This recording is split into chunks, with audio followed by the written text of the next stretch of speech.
नमस्कार साथियों, मैं आकृति लोधी लाल्डन स्टडी के यूट्यूब चैनल पर आपका बहुत बहुत स्वागत करती हूँ। जैसा कि आप सभी को पता है, हमने एमपीपीएससी प्रीलिम्स परीक्षा के लिए एक सीरीज शुरू की है, जिसमें मैं आपको यूनिट 9 पढ़ा रही हूँ। हमारी यूनिट 9 जो है सूचना एवं संचार प्रौद्योगिकी है। मैं आपको बताना चाहूँगी कि सूचना एवं संचार प्रौद्योगिकी से संबंधित अगर किसी और भी अन्य एग्ज़ाम में प्रश्न आते हैं तो ये क्लास जो है उन सभी एग्ज़ाम्स के स्टूडेंट्स के लिए जो है बहुत लाभदायक रहेगी। आप सभी जो है इस क्लास को देख सकते हैं। हम यूनिट 9 जो पढ़ रहे हैं, यूनिट 9 में आज जो है हम एक नया टॉपिक शुरू करने वाले हैं, ये जो है कंप्यूटर का आधारभूत ज्ञान, है ना?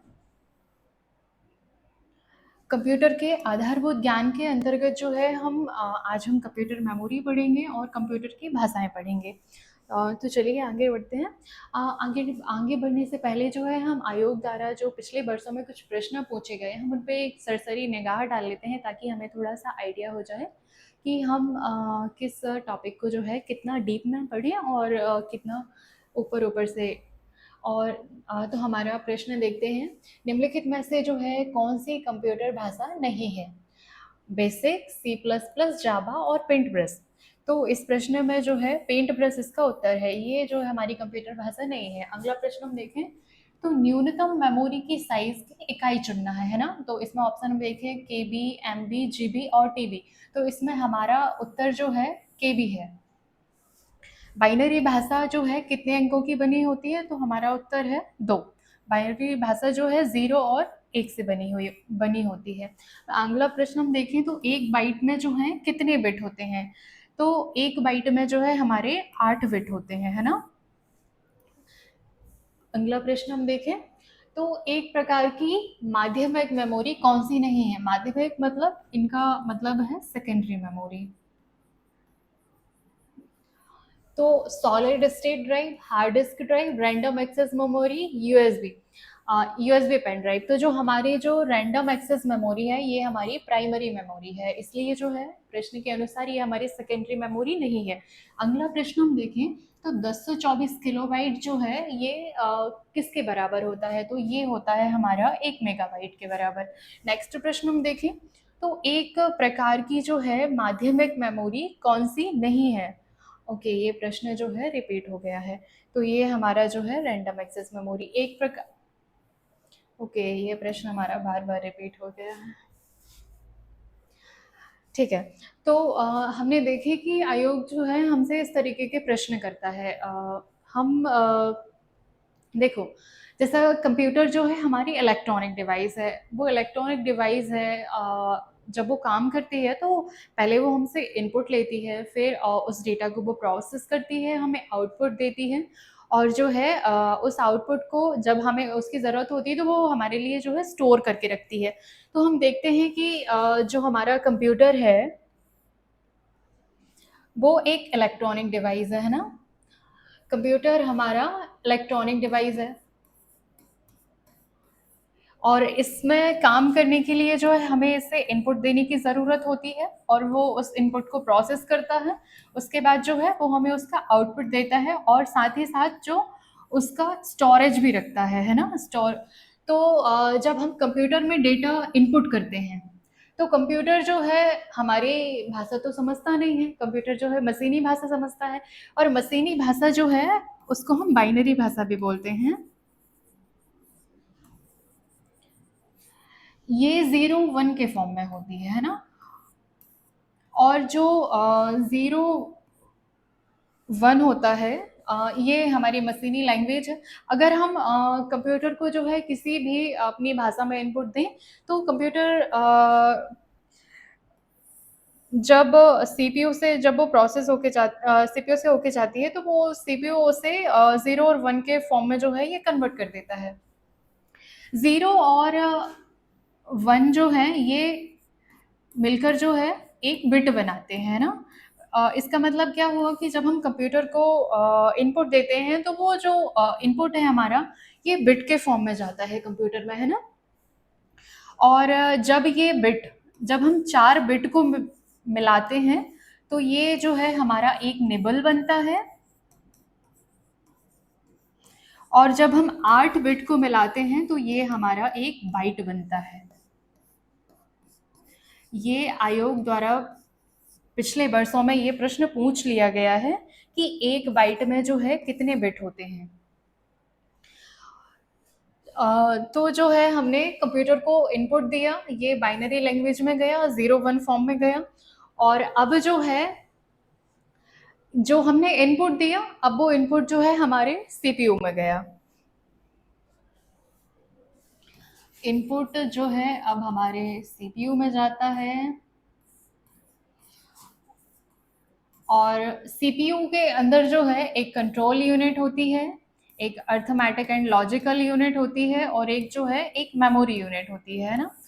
तो जब हम सीपीयू में कोई भी जब हम कंप्यूटर में कोई भी इनपुट देते हैं तो वो हमारा ये 0-1 के फॉर्म में जाता है, और फिर कंप्यूटर जब ये 0-1 जो है ये जब ये सीपीयू में जाता है तो हम उस प्रोसेस को बोलते हैं फैच, मतलब सीपीयू जो है उसे कैच करता है। सीपीयू का कंट्रोल यूनिट जो है ये फैचिंग करता है, फिर वो प्रोसेसिंग के लिए अर्थमेटिक एंड लॉजिकल यूनिट, जैसे उदाहरण के लिए हम देखें 2+2 कितना होता है, ये हमने कंप्यूटर को जो है इनपुट दिया। अब ये कंट्रोल यूनिट को भेजेगा, और कंट्रोल यूनिट जो है अर्थमेटिक लॉजिक यूनिट को भेजेगा, और ये कैलकुलेशन करेगा कि 2+2 जो है ये 4 होता है। अब हमें पता चल गया कि 2+2 4 होता है। ये जो फैचिंग की है और यहाँ तक यहाँ तक जो प्रोसेस पहुंची है हमारी, इस बीच में सीपीयू की एक मेमोरी होती है रजिस्टर्स। रजिस्टर्स मेमोरी जो है यहाँ पे काम करती है।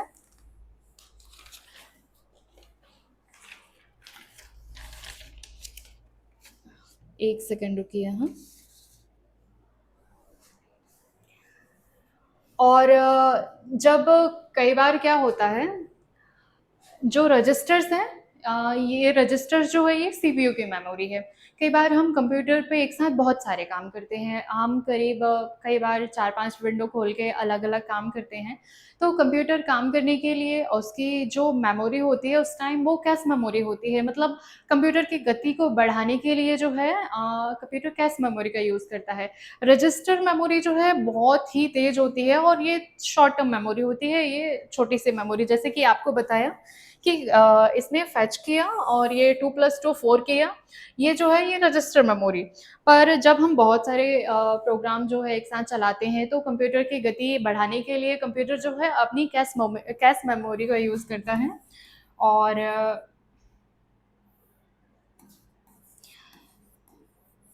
ये रजिस्टर मेमोरी और जो कैश मेमोरी है ये कंप्यूटर की जो है ये प्राइमरी मेमोरी है ना। उसके अलावा कुल मिला के आप ऐसा समझ सकते हैं कि कंप्यूटर मेमोरी जो हैं ये 2 प्रकार की होती हैं, एक प्राइमरी मेमोरी, एक सेकेंडरी मेमोरी।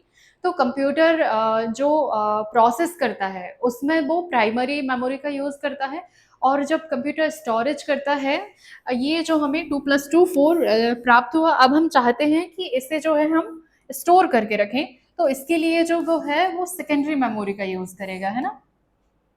तो जो प्राथमिक मेमोरी हमारी होती है, हम आगे देखते हैं।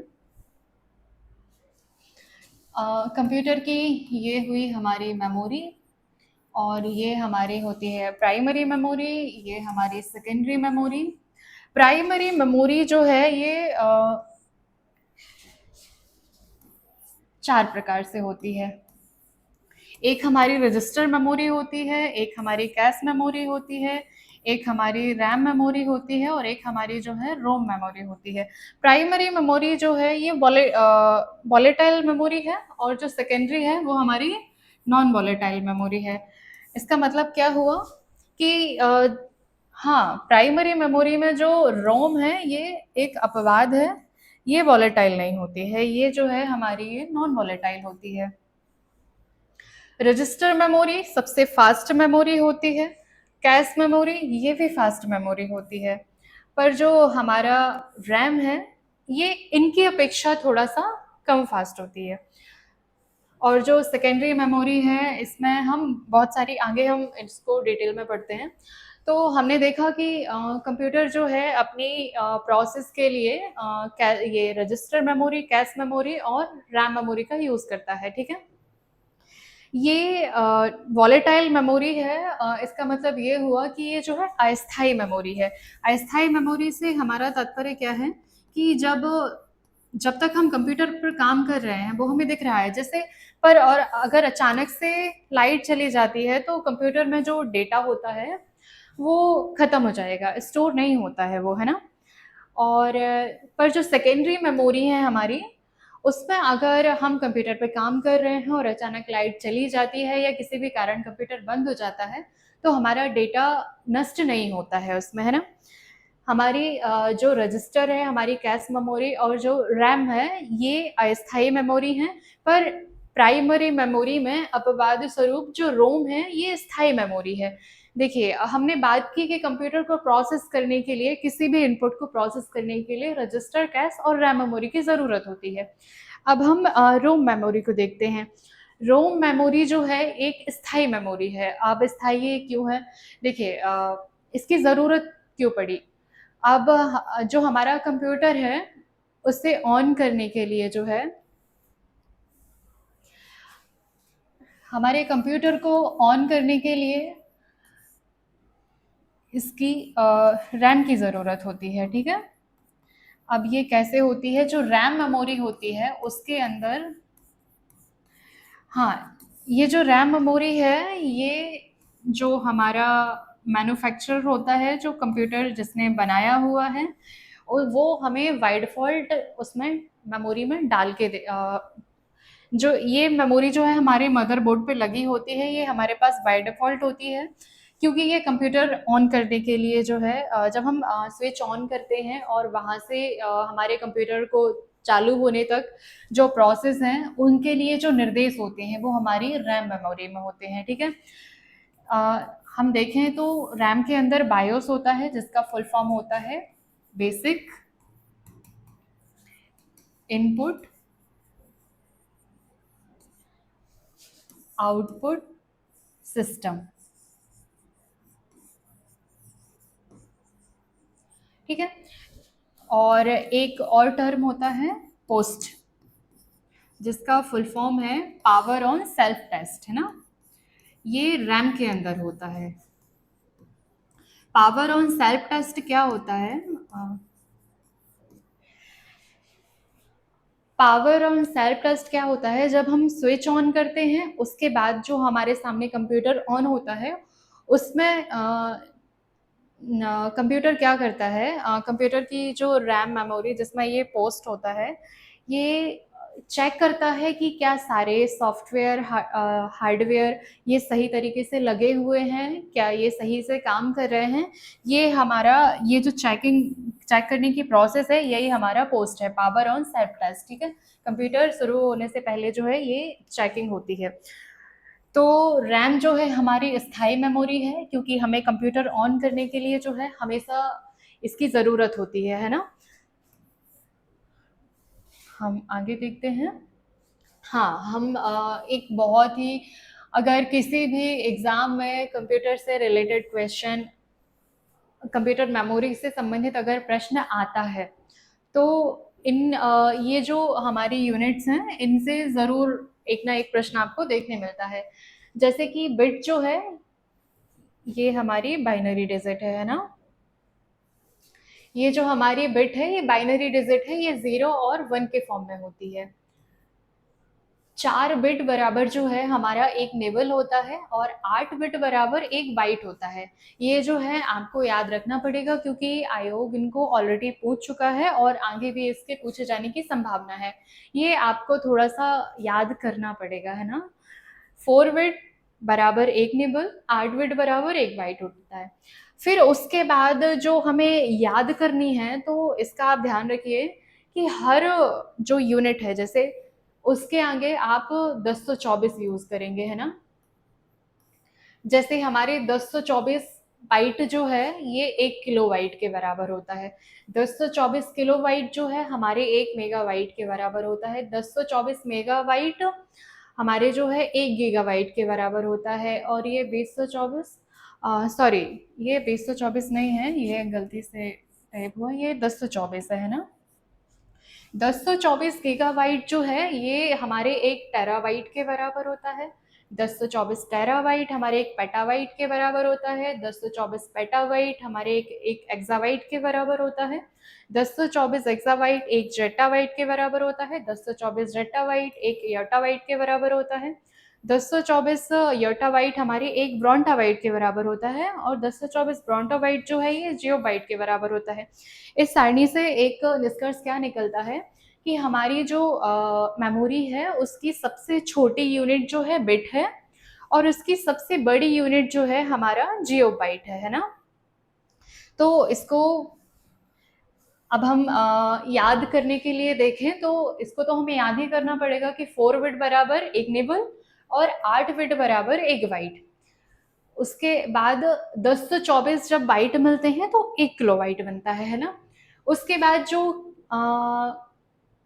केबी, एमबी और जीबी, इनका जो है हम डेली यूज़ करते हैं। जैसे कि हम अपने फ़ोन में स्पीड देखते हैं, कई बार हमारा फ़ोन जो है केबी की स्पीड से चलता है, कई बार हमारा फ़ोन एमबी की स्पीड से चलता है, कई बार जो है हाँ, और जो हमारा हम रिचार्ज करते हैं तो कई बार हमें 1.5 जीबी दैनिक दैनिक डेटा कोटा मिलता है, कई बार हमें 2 जीबी मिलता है।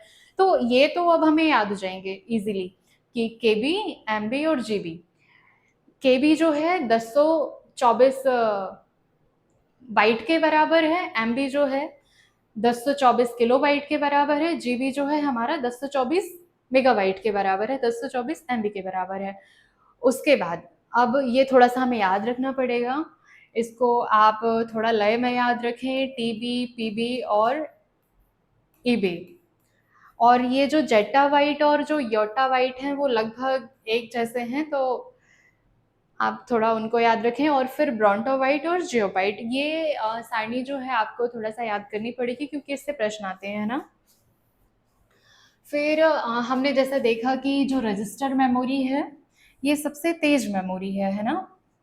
रजिस्टर मेमोरी सबसे तेज मेमोरी है और ये सीपीयू से डायरेक्ट जुड़ी होती है, और ये मुख्य मेमोरी का हिस्सा नहीं होती। कैश मेमोरी ये भी तीव्र मेमोरी है और ये प्रोसेसिंग की गति को बढ़ा देती है। जब हम कंप्यूटर पर 2-3 काम एक साथ कर रहे होते हैं तो उस समय कैश मेमोरी का यूज़ होता है। उसके बाद जो वर्चुअल मेमोरी है, वर्चुअल मेमोरी क्या होती है, ये सीमित रैम का प्रबंधन करने के लिए जो है वर्चुअल मेमोरी को आप इस तरीके से समझें कि जो हमारी सेकेंडरी मेमोरी होती है, कई बार हमारा कंप्यूटर उसे प्राइमरी मेमोरी के रूप में यूज़ करने लगता है। तो मतलब जो प्राइमरी मेमोरी में जो एक्स्ट्रा मतलब अगर प्राइमरी मेमोरी आपकी फुल हो चुकी है तो वो सेकेंडरी मेमोरी से थोड़ा सा स्पेस लेकर प्राइमरी मेमोरी की कुछ चीज़ें जो है वहाँ शिफ्ट करता है और फिर प्राइमरी मेमोरी यूज़ करता है, तो उसे जो है आप वर्चुअल मेमोरी कहेंगे, है ना। हम जैसा कि ये दिया हुआ रजिस्टर्स जो है इसकी प्रोसेसिंग जो है बहुत तेज है प्रोसेसिंग। उसके बाद सेकंड नंबर पे हमारी कैश की प्रोसेसिंग तेज है। उसके बाद हमारी मैन मेमोरी है, डीरैम है, फिर मैग्नेटिक डिस्क है, ऑप्टिकल डिस्क है और मैग्नेटिक टेप है। जैसे ही हम यहाँ से ऊपर की तरफ जाएंगे तो हमारी जो प्रोसेसिंग गति है, ऊपर तरफ जाने पर हमारी प्रोसेसिंग गति तेज तेज हो जाएगी और इनका जो कॉस्ट है वो भी महंगा होता जाएगा। जैसे कि हम ऊपर की तरफ जाएंगे ये महंगी होती जाती हैं। ठीक है, और इसको थोड़ा सा आप ध्यान रखेंगे। रजिस्टर जो है इम्पॉर्टेंट है, ये पूछा जा चुका है, कैश मेमोरी पूछा जा चुका है। अगर प्रश्न आता है और प्रश्न में आपको ये 4 ऑप्शन आते हैं, रजिस्टर नहीं आता है और वो आपसे पूछता है कि सबसे तेज मेमोरी कौन है, तो इस प्रश्न में फिर आपकी सबसे तेज मेमोरी रजिस्टर होगी। पर अगर कैश मेमोरी और रजिस्टर मेमोरी किसी एक ही क्वेश्चन में दोनों दिए हैं तो फिर उस समय आपकी जो है सबसे तेज मेमोरी ये रजिस्टर्स मेमोरी होगी। ठीक है, हम आगे देखते हैं। हमारी जैसा हमने पीछे देखा है कि जो हमारी प्राइमरी मेमोरी है ये 2 टाइप की है, एक वॉलेटाइल मेमोरी है और ये नॉन वॉलेटाइल मेमोरी है ना। प्राइमरी मेमोरी में जो रैम है इसका फुल फॉर्म है रैंडम एक्सेस मेमोरी। रैंडम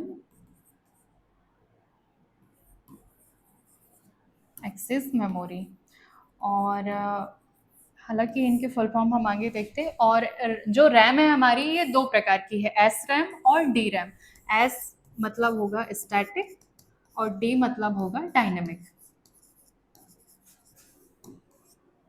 और जो हमारी नॉन वॉलेटाइल मेमोरी है, देखो वॉलेटाइल का मतलब क्या हुआ कि ये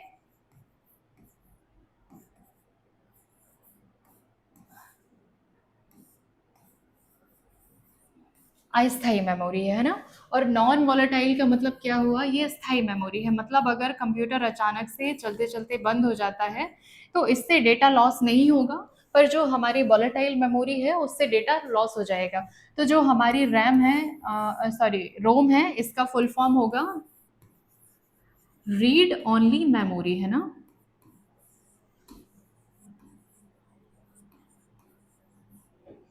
रोम हमारी तीन प्रकार की होती है, पी रोम, ईपी रोम और डबल ईपी रोम। पी रोम मतलब प्रोग्रामेबल रीड ओनली मेमोरी, और ये electrical programmable read only memory, और सॉरी ये erasable programmable read only memory, और ये होगी electrical erasable programmable read only memory, है ना। आगे हम इनको देखते हैं।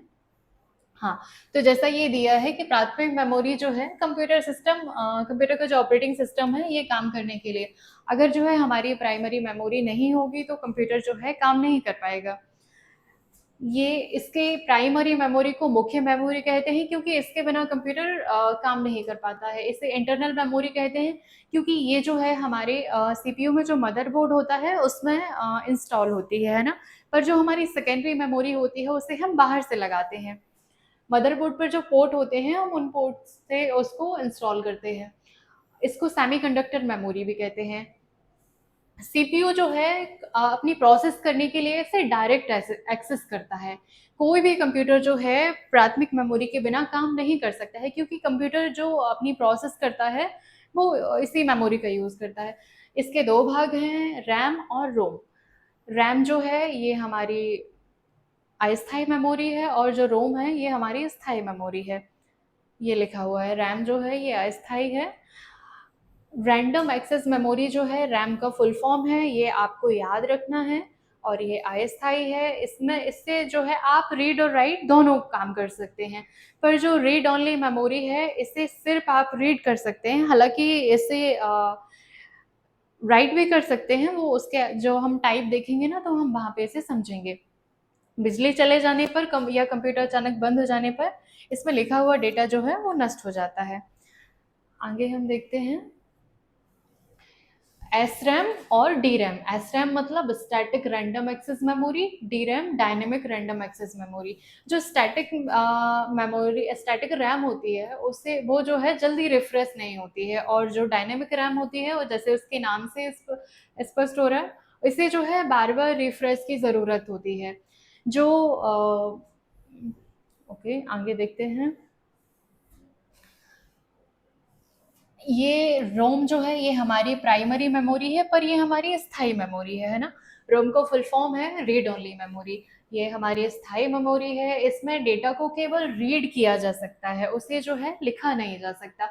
बिजली चले जाने पर या कंप्यूटर अचानक बंद हो जाने पर इसमें लिखा हुआ जो डेटा है वो नष्ट नहीं होता है। इसके तीन टाइप हैं, पीरोम, ईपीरोम और डबल ईपीरोम। पीरोम मतलब प्रोग्रामेबल रीड ओनली मेमोरी, ईपीरोम मतलब erasable programmable read only memory, और डबल ओके यहाँ ईपीरोम ही लिखा है, ये डबल ईपीरोम है। रुकिए मैं इसको अच्छे से लिख देती हूँ। ये जो है डबल ईपीरोम है, मतलब electrically erasable programmable read only memory, ठीक है। इनके फुल फॉर्म जो है इम्पॉर्टेंट है, आपको इनके फुल फॉर्म याद रखना है। पीरोम, ईपीरोम और डबल ईपीरोम। कई बार जो है जो क्वेश्चन जो प्रश्नकर्ता होता है हमें थोड़ा सा कैसा कंफ्यूज करता है।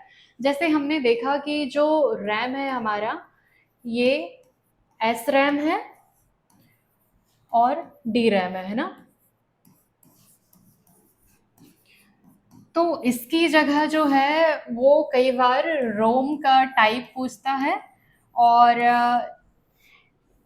ये तो दे देगा कि ये पे रोम, ईपी रोम और डबल ईपी रोम।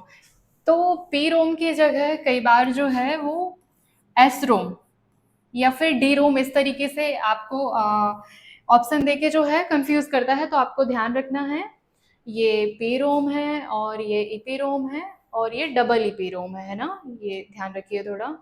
पे रोम, ईपी रोम और ये डबल ईपी रोम। ठीक है, चलिए आगे देखते हैं। हाँ, अब आती है हमारी सेकेंडरी मेमोरी। सेकेंडरी मेमोरी जो है सीपीयू उसको डायरेक्ट एक्सेस नहीं करता है। सेकेंडरी मेमोरी का मुख्य उपयोग जो है कंप्यूटर में स्टोरेज के लिए होता है। ये हमारी सहायक मेमोरी होती है ना। ये एक्सटर्नल मेमोरी भी होती है क्योंकि उसे हम बाहर से लगाते हैं, और इसे हम बैकअप मेमोरी भी कहते हैं क्योंकि इसमें जो है इसमें जो डेटा होता है वो अगर आपकी कंप्यूटर से मतलब लाइट वगैरह चली जाती है, बंद हो जाता है, तो वो डिलीट नहीं होता है।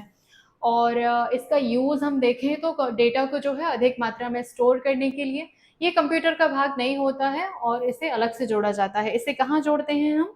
ये सीपीयू के मदरबोर्ड में इसे जोड़ते हैं, है ना। इसके दो प्रकार हैं, सिक्वेंशियली एक्सेस मेमोरी और ये जो है डायरेक्ट एक्सेस मेमोरी। तो सिक्वेंशियल एक्सेस मेमोरी आप उसे कैसे समझ सकते हैं, जो पुराने समय में जो मैग्नेटिक जो मैग्नेटिक टेप होता था उसमें आपको मान के चलिए आपके उस टेप में जो है 10 फाइल सेव हैं। आपको पहली फाइल से 5वीं फाइल पे जाना है तो आपको एक-एक करके ही जाना पड़ेगा। पहले आप 1 पे जाएँगे, फिर 2 पे, फिर 3 पे, 4 पे, उसके बाद आप 5 पे पहुँचेंगे। तो मैग्नेटिक टेप पे जो है आप जाने के लिए आप सीक्वेंस फ़ॉलो करेंगे। 1 के बाद आप 2 पे जाएँगे, फिर आप 3 पे जाएँगे, फिर 4 पे। तो ऐसे आपको सीक्वेंस फ़ॉलो करना पड़ेगा। पर जो डायरेक्ट एक्सेस मेमोरी हैं, उनमें जो है आपको कोई सीक्वेंस फ़ॉलो नहीं करना। आप उसमें जहाँ भी चाहें आप वहाँ जा सकते हैं। जैसे कि आपके जो है मेमोरी जो मेमोरी हैं उसमें आप पहले से अगर 10 पे जाना चाह रहे हैं तो आप जो है डायरेक्ट आप स्विच करके 10 पे चले जाएँगे। डायरेक्ट एक्सेस मेमोरी के कुछ उदाहरण हैं, मैग्नेटिक डिस्क हैं, ऑप्टिकल डिस्क हैं, फ्लैश मेमोरी है। ये डायरेक्ट एक्सेस मेमोरी के उदाहरण हैं। कई बार ये सीधा पूछेंगे कि मैग्नेटिक टेप जो है ये किस प्रकार की मेमोरी है, और ऑप्शन में होगा हमारा सेकेंडरी मेमोरी। तो आपको याद रखना है कि सेकेंडरी मेमोरी के अंतर्गत ही मैग्नेटिक टेप, ऑप्टिकल डिस्क और फ्लैश मेमोरी ये आ रहे हैं। और मैग्नेटिक टेप भी सेकेंडरी मेमोरी ही है ना। ये सेकेंडरी मेमोरी के टाइप है कि ये सिक्वेंशियल एक्सेस है और ये डायरेक्ट एक्सेस है। मैग्नेटिक टेप के अंतर्गत जो है कुछ मेमोरी डिवाइस है, जैसे कि हमारी हार्ड डिस्क है, हमारी फ्लॉपी डिस्क है।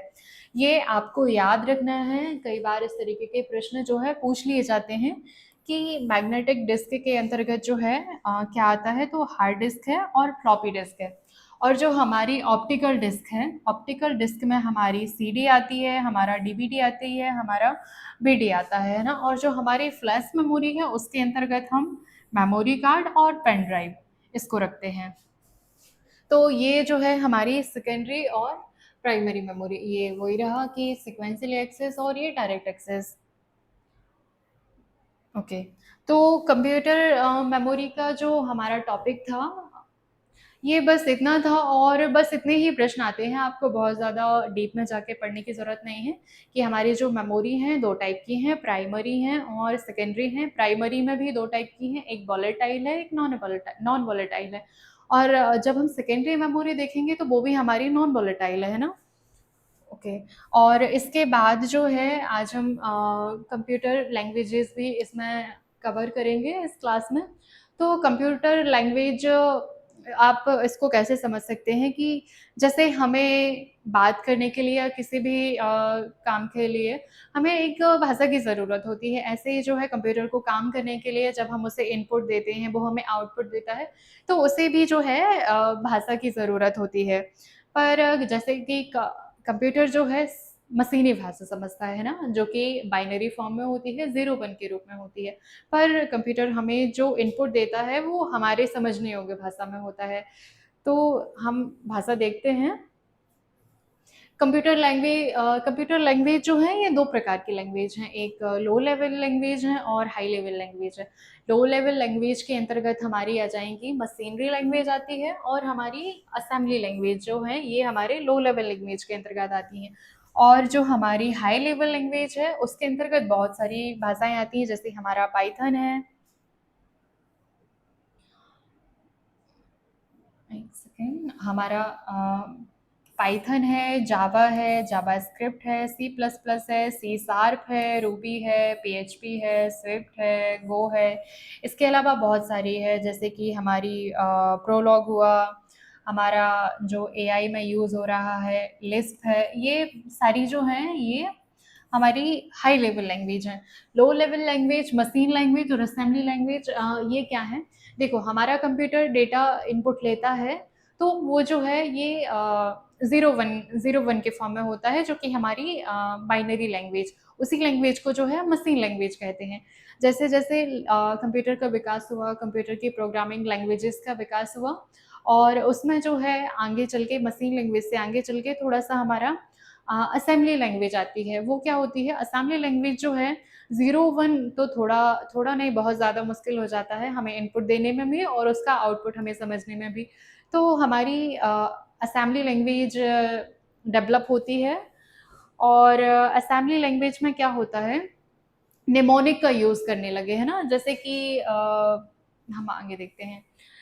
और मशीन लैंग्वेज ये लो लेवल लैंग्वेज है, और एक सेकेंड रुकिए, ये हमारे लो लेवल लैंग्वेज है। और सीपीयू जो है, क्योंकि हमारी सारी प्रोसेसिंग जो है सीपीयू में भी ही होती है, तो सीपीयू जो है बिना किसी अनुवादक या ट्रांसलेटर के इसे सीधे समझ लेता है, क्योंकि ये बाइनरी फॉर्म में होती हैं। कंप्यूटर बस यही लैंग्वेज समझता है। जो हमारी असेंबली भाषाएं हैं, ये असेंबली भाषा भी हमारी लो लेवल लैंग्वेज है, और ये अल्फा न्यूमेरिक संकेत, या उनको हम निमोनिक्स कहेंगे, है ना? जैसे कि हमारा ऐड हुआ, मूव हुआ, सब हुआ, ये इस तरीके के कोड जो है यूज होने लगे थे, ये हमारे लिए थोड़े से आसान हो गए थे, मशीन लैंग्वेज से तो आसान हो गए थे। उसके बाद जो है हमारी जैसे जैसे लैंग्वेजेस का विकास होते जाता है, फिर हमारी उच्च स्तरीय हाई लेवल लैंग्वेज आती है। हाई लेवल लैंग्वेज जो है ये इंसानों के द्वारा आसानी से पढ़ी जा सकती है, समझी जा सकती है, और उसे डिज़ाइन करना भी आसान होता है। और जो हाई लेवल लैंग्वेज होती हैं उसे आप एक बार बना लीजिए, फिर उसके बाद आप किसी भी उसे कंप्यूटर पर जो है रन कर सकते हैं। ये अंग्रेजी के शब्द और गणित के जो चिन्ह हैं उनका यूज़ करता था। हाँ, अब देखिए अब क्या हुआ, हाई लेवल लैंग्वेज आई, और हाई लेवल लैंग्वेज में क्या हुआ कि हम मनुष्य को समझने योग्य भाषा में जो है प्रोग्राम डिज़ाइन करने लगे। अब सीपीयू तो ये समझता नहीं है, सीपीयू समझता है हमारी मशीनरी भाषा 0 1। तो उसके लिए हम जो हमारी हाई लेवल लैंग्वेज है वो कंप्यूटर को समझाने के लिए हम कुछ माध्यम का यूज़ करते हैं, जो हमारे होते हैं कंपाइलर और इंटरप्रेटर। ये कंपाइलर और इंटरप्रेटर क्या होता है, जो हमने मनुष्य जो हमारी लैंग्वेज में जो प्रोग्राम डिज़ाइन किया है, उस प्रोग्राम को मशीनरी भाषा में चेंज कर देता है। इनको जो है हम थोड़ा-सा आगे डिटेल में देखेंगे, इनमें थोड़ा अंतर है। और जो हमारी हाई लेवल लैंग्वेज है, हमारी लैंग्वेज का विकास जो है 5 जनरेशन में होता है। तो पहली और जो दूसरी जनरेशन होती है वो हमारी लो लेवल लैंग्वेज की जनरेशन होती है। उसके बाद जो हमारी तीसरी जनरेशन है, तीसरी, चौथी और पाँचवीं, ये सारी जनरेशन में हमारी हाई लेवल लैंग्वेज जो हैं ये आती हैं। हाँ, ये थोड़ा-सा एक्स्ट्रा पॉइंट है। जो एचटीएमएल भाषा है, इसका फुल फॉर्म होता है हाइपर टेक्स्ट मार्कअप लैंग्वेज। ये आपको याद रखना पड़ेगा, ये आगे दिया हुआ है। वीआरएमएल इसका फुल फॉर्म होता है वर्चुअल रियलिटी मॉडलिंग लैंग्वेज। और जब हम ये जो वीआरएमएल लैंग्वेज है, इसका 3D वेब पेज बनाने में यूज़ होता है, और जो हमारी एचटीएमएल लैंग्वेज है, ये हमें वेब पेज बनाने में यूज़ होती है। और जो प्रोलॉग और लिस्प हैं, ये आर्टिफिशियल इंटेलिजेंस में जो है बहुत ज़्यादा यूज़ हो रहा है, और ये हमारे बहुत ज़्यादा इम्पोर्टेंट है। ये पहले प्रश्न पूछा भी गया है, और आगे भी इसको पूछे जाने की जो है संभावना है। अ, देखो, कंप्यूटर भाषा की, जैसे कि अभी हमने देखा कंप्यूटर भाषा की पीढ़ियाँ, तो हमारी 5 पीढ़ियाँ थीं। पहली और दूसरी पीढ़ी में हमने लो लेवल लैंग्वेज का यूज़ किया, और जो लैंग्वेज फिर हमारी लगातार विकसित होती गई, और तीसरी, चौथी और पांचवी पीढ़ी में हमने जो है हाई लेवल लैंग्वेज इसका विकास किया।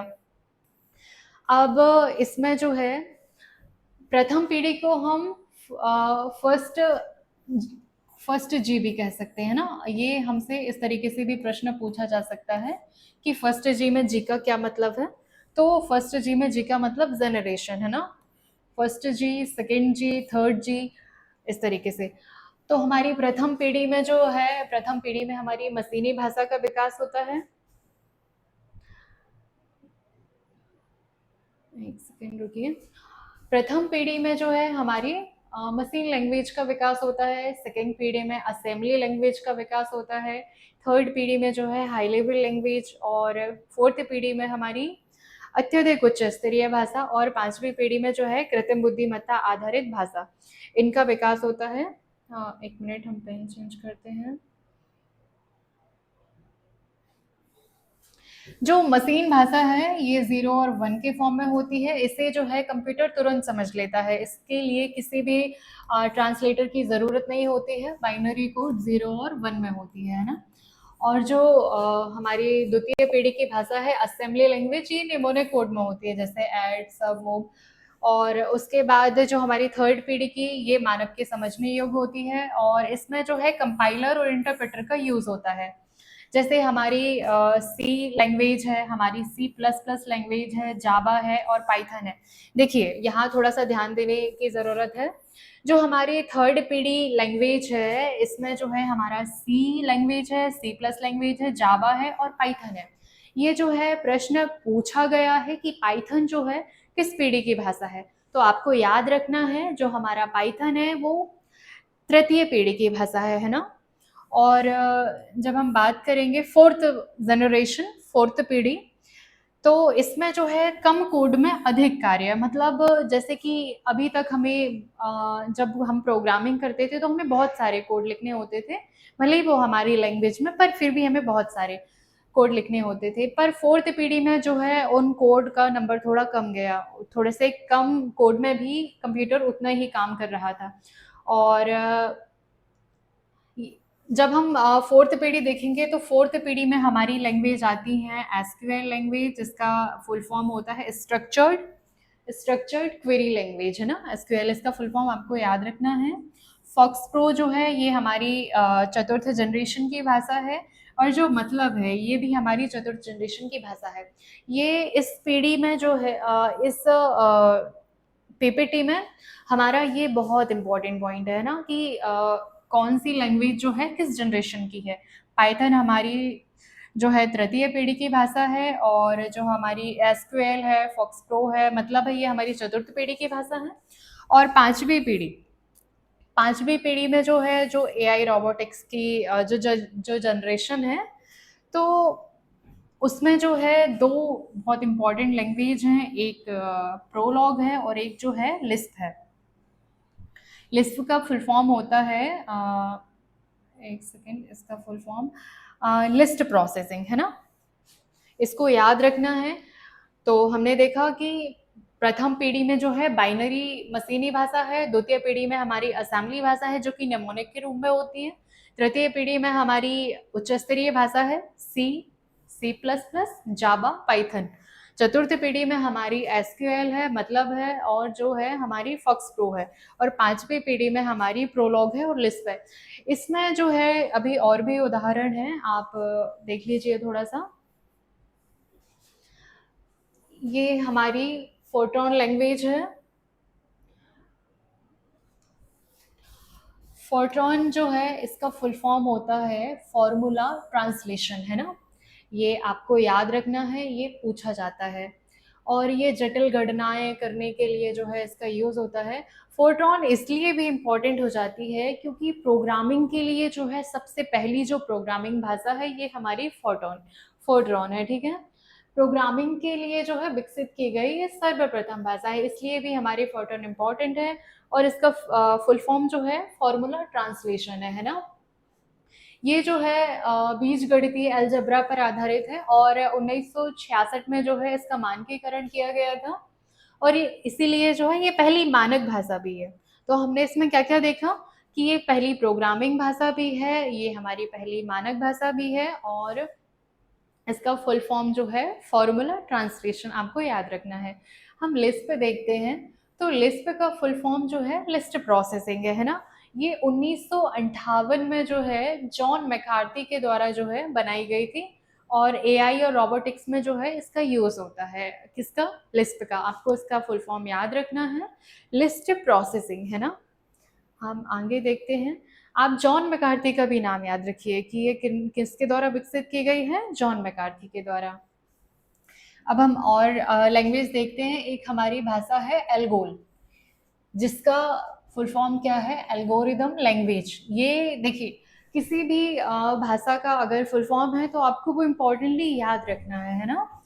जो एल्गोल है उसका फुल फॉर्म हमारा एल्गोरिदम लैंग्वेज है। जो हमारा कोबोल है, ये प्रश्न पूछा जा चुका है और आगे भी इसके पूछने की जो है बिल्कुल संभावना है। कोबोल का हमारा फुल फॉर्म है common business oriented language. COBOL में कॉमन बिजनेस ओरिएंट लैंग्वेज, ये आपको याद रखना है। उसके बाद हम आगे देखते हैं तो एक हमारी भाषा है लोगो, जिसका फुल फॉर्म क्या है? Language of graphics oriented. ये फुल फॉर्म जो है आपको याद रखना है।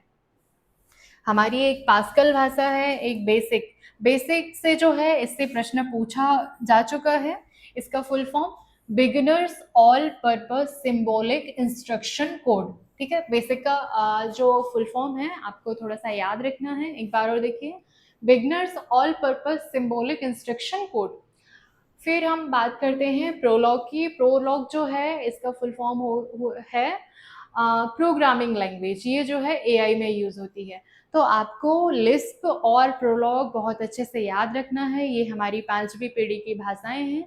लिस्प मतलब लिस्ट प्रोसेसिंग और प्रोलॉग मतलब होता है प्रोग्रामिंग लैंग्वेज, है ना? ये दोनों जो है हमारे एआई में यूज़ होती हैं। जब हम एआई वाला टॉपिक पढ़ेंगे तब हम इनको फिर से पढ़ेंगे तो आपको याद हो जाएंगे।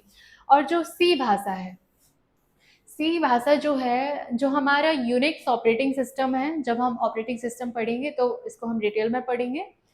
ये जो यूनिक्स ऑपरेटिंग सिस्टम है ये सी भाषा में लिखा गया है। उसके अलावा सी प्लस प्लस जो है ये हमारी कंप्यूटर प्रोग्रामिंग भाषा है। उसके बाद जो सी यहाँ पे हैज़ लगा हुआ है, इसको हम सी शार्प पढ़ते हैं, है ना? ये सी शार्प लैंग्वेज जो है ये इंटरनेट में यूज़ होती है।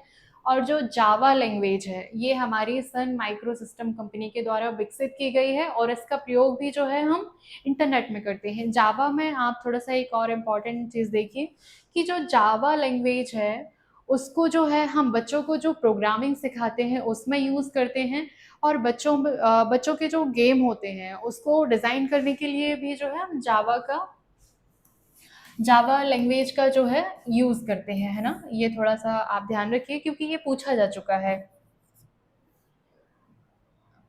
फिर उसके बाद जावा स्क्रिप्ट जो है ये हमारे वेब पेज को इंटरेक्टिव बनाने के लिए, मतलब ये इंटरनेट में यूज़ होती है। जो हमारी कोमल लैंग्वेज है उसका फुल फॉर्म है कॉमन एल्गोरिदम लैंग्वेज। जो हमारी पाइथन लैंग्वेज है, हम पीछे देख कर आए हैं कि पाइथन जो है हमारी थर्ड जनरेशन की लैंग्वेज है ना? और पाइथन का यूज भी एआई में हो रहा है अभी, है ना? वो भी आप ध्यान रखिए। और उसके बाद एसक्यूएल, ये हमने पीछे देखा था। एसक्यूएल जो है ये हमारी फोर्थ जनरेशन की लैंग्वेज है ना? हम यहाँ लिख देते हैं जो हमारी एसक्यूएल है ये हमारी फोर्थ जनरेशन की लैंग्वेज है। एसक्यूएल का फुल फॉर्म क्या होगा? Structured query language. फिर हम देखते हैं पीएचपी। पीएचपी इसका फुल फॉर्म क्या होगा? हाइपर टेक्स्ट प्री प्रोसेसर, है ना? हाइपर टेक्स्ट प्री प्रोसेसर, इसका फुल फॉर्म आपको याद रखना है। फिर एक हमारी लैंग्वेज है स्नोबॉल। इसमें जो है इसका फुल फॉर्म हुआ स्ट्रिंग ओरिएंटेड सिंबॉलिक लैंग्वेज। आपको फुल फॉर्म जो है ज़रूर याद रखनी है ना? String oriented symbolic language. फिर हमारी एक लैंग्वेज है गो लैंग्वेज, उसका फुल फॉर्म क्या होगा? Go long. फिर हमारी एक ओपन लैंग्वेज है, कैटलिन लैंग्वेज है, डार्ट है, स्काला है, जूलिया है, क्लोजर है। अब इसमें जो है इनके नाम जो थोड़े से कम हम पढ़ते हैं, उनके नाम दे देगा, और किसी भी एक किसी और चीज़ का नाम दे देगा, और फिर वो आपसे कहेगा इनमें से जो है कौन-सी प्रोग्रामिंग भाषा है या कौन-सी नहीं है। तो आपको याद रखना है, गो एक कंप्यूटर प्रोग्रामिंग भाषा है, ओपल जो है एक कंप्यूटर प्रोग्रामिंग भाषा है। देखिए, मैं एक बार और आपको अच्छे से बताती हूँ।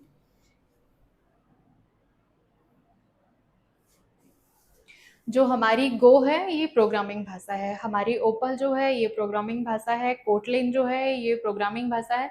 इसको जो है किसी प्रश्न में एक ऑप्शन के रूप में दिया जा चुका है ना?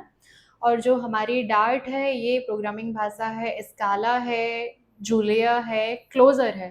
ये सारी जो हैं हमारी प्रोग्रामिंग भाषा है। ये कंप्यूटर की पीढ़ियाँ हम पहले पढ़ चुके हैं, ये थोड़ा सा शॉर्ट फॉर्म में दिया है, आप चाहें तो इसको देख सकते हैं। देखिए, यहाँ पे हमें थोड़े से और जो हैं उदाहरण मिल गए हैं। सी, सी प्लस प्लस हम देख चुके थे, जावा है, फोर्ट्रॉन है, बेसिक है, पास्कल है। ये जो है हमारी थर्ड जनरेशन की लैंग्वेज है। फिर हमारा एसक्यूएल है, हमारा रूबी है, पर्ल है, पाइथन है। देखिए, पाइथन जो है ये थर्ड जनरेशन में आ चुकी थी, और इसका यूज़ जो है लगातार हो रहा है, आज भी इसका यूज़ हो रहा है, इसलिए जो है इसे फोर्थ जनरेशन में भी और फिफ्थ में भी आप रख सकते हो, है ना? और फिफ्थ जनरेशन में जो है OPS5 भी एक लैंग्वेज है, मरकरी भी एक लैंग्वेज है, और प्रोलॉग, ठीक है? तो ये सारी हमारी जो है प्रोग्रामिंग भाषा है। अब देखिए, अब हमने जो है हाई लेवल लैंग्वेज बना ली, और अब कंप्यूटर को तो बस बाइनरी समझ में आता है, तो उसके लिए हमारा जो प्रोग्राम है उसे बाइनरी में कन्वर्ट करने के लिए कुछ भाषा अनुवादक, कुछ ट्रांसलेटर होते हैं, जिनमें से एक हमारा असेंबलर है, एक कंपाइलर है, और एक हमारा जो है इंटरप्रेटर है। असेंबलर क्या होता है? ये असेंबली भाषा को मशीनी भाषा में परिवर्तित करता है ना? और जो हमारा कंपाइलर और इंटरप्रेटर, ये दोनों जो है हमारी हाई लेवल लैंग्वेज को लो लेवल लैंग्वेज मतलब मशीनी भाषा में परिवर्तित करते हैं। पर इनमें एक थोड़ा सा माइनर अंतर है। इनमें अंतर क्या है कि जो हमारा कंपाइलर है, ये एक ही बार में जो है पूरे प्रोग्राम का अनुवाद कर देता है। मान के चलिए आपने एक प्रोग्राम लिखा, और फिर आपको उसे रन करना है, मतलब आपको कंप्यूटर को देना है, तो कंपाइलर जो है उसे एक ही बार में दे देगा। इसमें इसमें एक ही बार में जब दे देगा, तो अगर आपने प्रोग्रामिंग की, आपके प्रोग्रामिंग में कोई गलती हो गई, जिसे कि हम बग बोलते हैं, है ना? बग या एरर, तो फिर आपने रन कर दिया, पर आपकी प्रोग्रामिंग में त्रुटि है, तो वो थोड़ा-सा सही नहीं चलेगा। तो उसे सुधारने के लिए आपको फिर वापस से आपको प्रोग्रामिंग में सुधार करना पड़ेगा। पर जो हमारा इंटरप्रेटर है, वो एक-एक लाइन को अनुवाद करता है। हमने एक लाइन प्रोग्रामिंग एक लाइन में प्रोग्राम लिखा, फिर उसने उसका अनुवाद कर दिया। इसमें जो है हमें एरर पता चल जाती है, और हम उसे वहीं सुधार सकते हैं, मतलब पूरा प्रोग्राम रन होने के बाद जो है नहीं होगा। तो इंटरप्रेटर, इस तरीके से प्रश्न आता है कि कौन कंपाइलर या इंटरप्रेटर में से कौन सा जो है जिसमें त्रुटि सही करना जो है ज़्यादा आसान है? तो इसमें हमारा उत्तर होगा, जो हमारा इंटरप्रेटर है उसमें हम त्रुटि को बहुत जल्दी सही कर सकते हैं, क्योंकि वो बस एक-एक लाइन को अनुवाद करता है। तो जब हम एक लाइन में त्रुटि मिलेगी तो हम उसे ईज़िली जो है सॉल्व कर सकते हैं। और पर जैसे कि जो हमारा कंपाइलर है, एक ही बार में प्रोग्राम रन कर देता है, तो उसमें जो है, जब एक ही बार में करेगा तो ऑब्वियसली सी बात है वो तेज़ होगा, और जो लाइन बाई लाइन एक-एक लाइन को देखेगा, त्रुटि सुधारेगा, फिर करेगा, तो वो स्लो होगा। तो जो हमारा इंटरप्रेटर है उसकी प्रोसेसिंग स्लो है, और जो हमारा कंपाइलर है उसकी प्रोसेसिंग जो है बहुत तेज़ है ना? फिर जैसा कि हमने बताया कि जो प्रोग्रामिंग में गलती होती है उसे हम बग कहते हैं, और जो जब हम उस बग को सुधारते हैं तो वो प्रोसेस हमारी कहलाती है डीबगिंग, है ना? तो ये हमारा आज का टॉपिक था, कंप्यूटर मेमोरी और कंप्यूटर की जो प्रोग्रामिंग लैंग्वेज हैं। आई होप आपको पसंद आया होगा, और हमने पहले ही देख लिए थे कि आयोग जो है किस तरीके से प्रश्न पूछता है, हमने उसी तरीके से पढ़ा। और ओके, थैंक यू।